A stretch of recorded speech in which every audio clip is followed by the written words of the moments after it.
We remember September 11th. On that day, Islamist terrorists committed the worst savagery on American soil since the founding of the United States. We also have a September 11th. We remember October 7th. On that day, Islamist terrorists committed the worst savagery against the Jewish people since the Holocaust. What did America do in the wake of September 11th? It promised to hunt down the terrorists who committed this heinous crime wherever they may be. And it also passed a resolution in the Security Council of the UN 2 weeks later that said governments cannot give harbor to terrorists. Well, yesterday, we acted along those lines.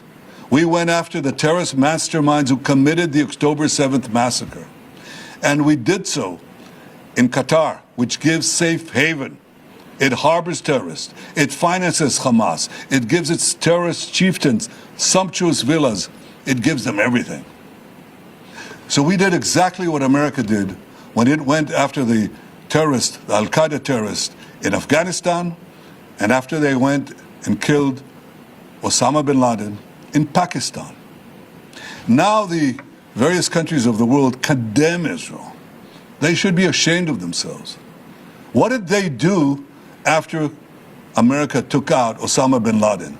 Did they say, oh, what a terrible thing was done to Afghanistan or to Pakistan? No, they applauded. They should applaud Israel for standing and up to these same principles and carrying them out. And I say to Qatar and all nations who harbor terrorists, you either expel them or you bring them to justice. Because if you don't, we will.